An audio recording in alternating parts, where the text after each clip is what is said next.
Welcome to Dr. Warrick's podcast channel. Warrick is a practicing cardiologist and author with a passion for improving care by helping patients understand their heart health through education. Warrick believes educated patients get the best health care. Discover and understand the latest approaches and technology in heart care and how this might apply to you or someone you love.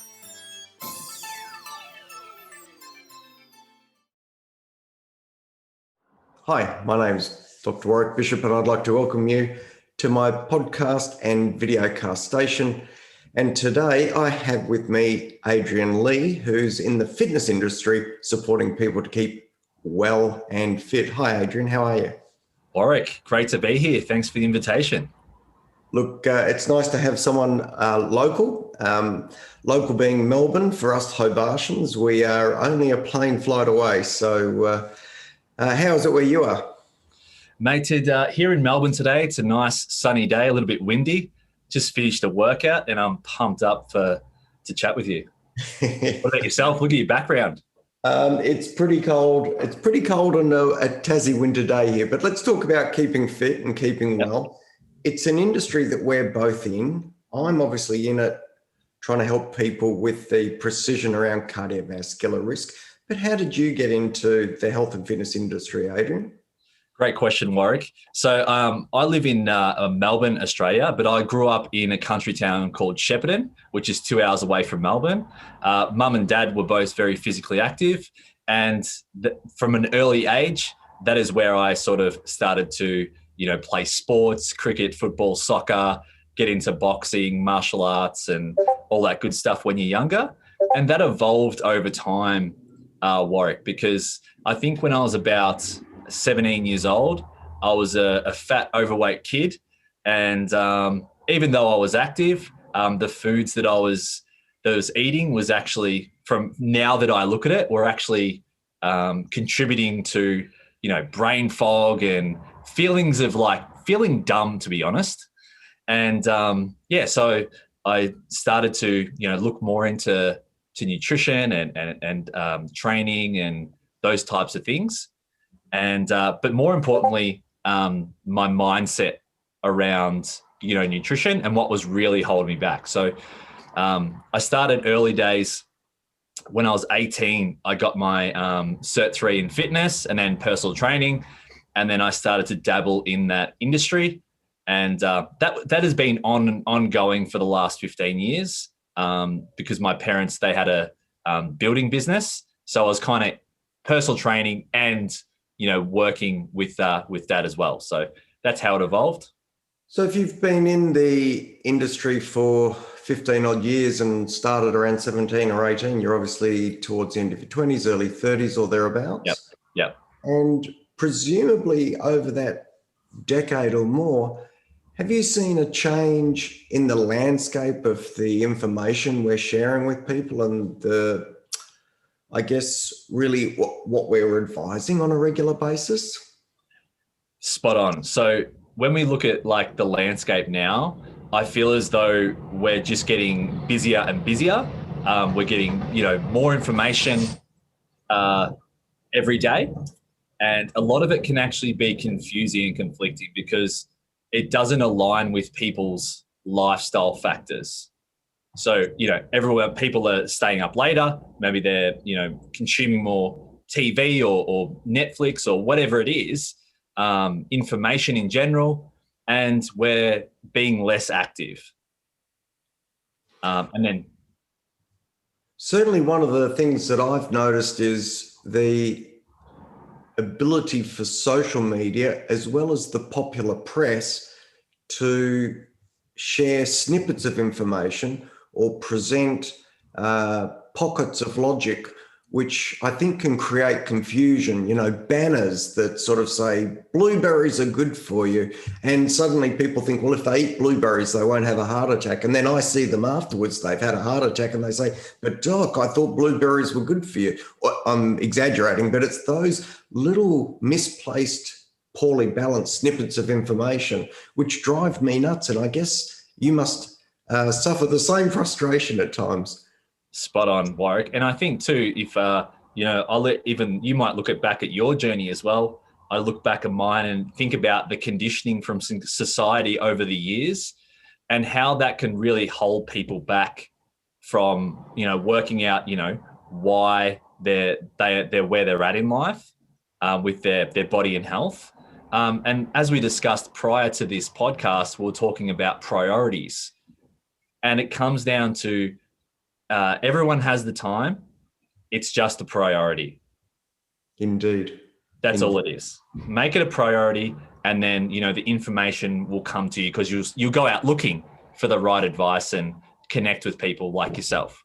That reminds me of a wonderful quote I heard a long time ago, which is, when the student is ready, the teacher will appear. Spot on. Is exactly what you're talking about. Look, yeah. I'm one of the areas that really I find people wrestle with and have a fair bit of trouble with is weight loss. And I imagine you've got an approach to that. In a nutshell, what are the main points that you would see people need to recognize in a weight loss journey, Adrian? I think it all starts with the mindset, Warrick, and looking at, you know, your past experiences, what might be holding you back, because all the tools are out there. Like, if it was just about, you know, a training plan, nutrition plan, or just more information, we'd all be billionaires with perfect abs.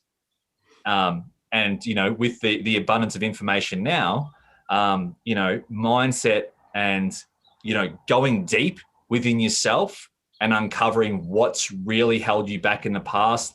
What are those habits that have formed over time? And then slowly working on those, you know, releasing those anchors in your mind. And that will help you take the first step. So one of those anchors could be all or nothing. You know, if I can't start Monday and do it properly, I won't do it at all. Whereas, you know, in life, in fitness, business, or whatever it is, if you take the first step and build momentum and create small wins, that helps you to form habits over time. But it all starts with up here first, and then uncovering those self-limiting beliefs that you might have. Yeah, no, that's true. Look, my own feeling on this is exactly along the lines of number one is getting the mindset right. And so I've spoken with people and supported people for a long time. My own interest is in trying to help people reduce their carbohydrate consumption, particularly for the metabolic effects, which are increased triglycerides, lower HDL cholesterol, and the propensity to hold fat around the tummy, or central adiposity that we call it. So my experience over the years has been, first of all, for a successful weight loss campaign, people need to want to change. That's absolute priority. If they don't want to change, then let's talk about the weather. So, but my general approach is to make sure that's in place. Number two, give them information. And often I give them some low carb information. I bring them back and turn that information into knowledge. The difference between information and knowledge is a little bit like a final year medical student hitting the hospital wards. And the experience I've got now, I've got knowledge. I had information when I was a final year medical student, and they're a big difference. Knowledge and information are a big difference.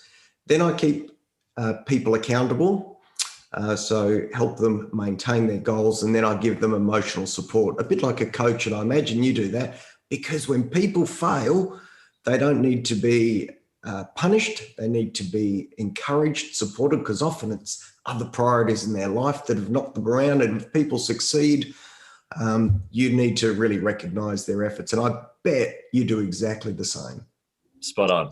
I love how you've just, you know, taken it step by step there with people, because when we have too many steps ahead, or we try and do too many things at once, that's when the overwhelm can come in. And I always like to keep it super simple for people as well, like you have. And exactly. 5 steps. 5 steps. Keep it simple, one step at a time, and just tick it off. It may sound too simple, but it's actually very hard to keep it simple. Look, we've talked for about 10 minutes in what appears to be no time at all, which is just fantastic. And it shows that we're on the same plane and we're both passionate about what we're doing and making a difference for people's lives. I mean, you must be fired up, as I often am, when you see people just change. Have you got any quick stories? Because I've got a quick one if you don't. Go for it. You go. Well, I had a gentleman come in a little while ago. Literally, he was a big guy. He looked like he could have been very comfortable on a Harley Davidson with a leather jacket.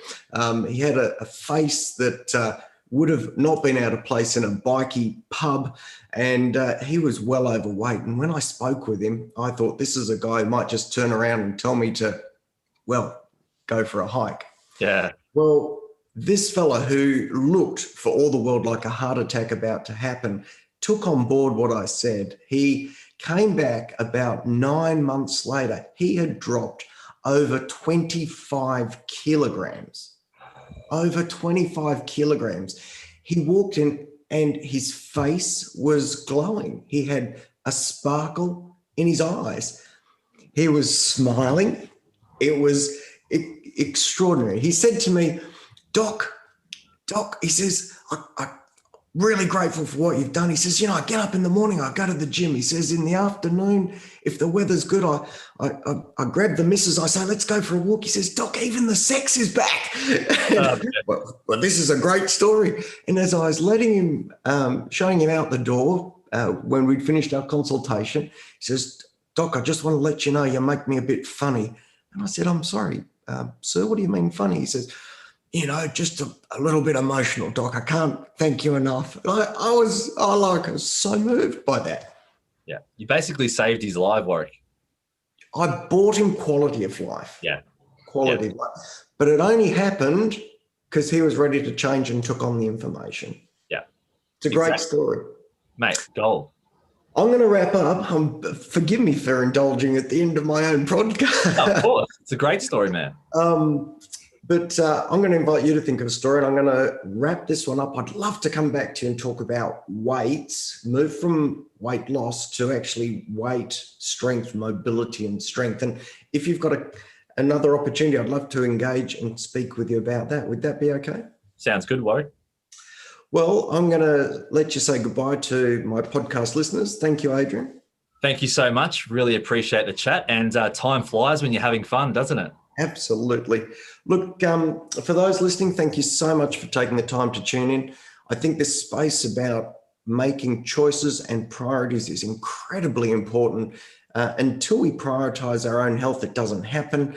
The most valuable resource we've got is our health. I'm about you living as well as possible for as long as possible. Thank you for joining me. If you've got any queries or questions, let us know on info@drwarrickbishop.com. Until next time, take care. And bye for now. You have been listening to another podcast from Dr. Warrick. Visit his website at drwarrickbishop.com for the latest news on heart disease. If you love this podcast, feel free to leave us a review.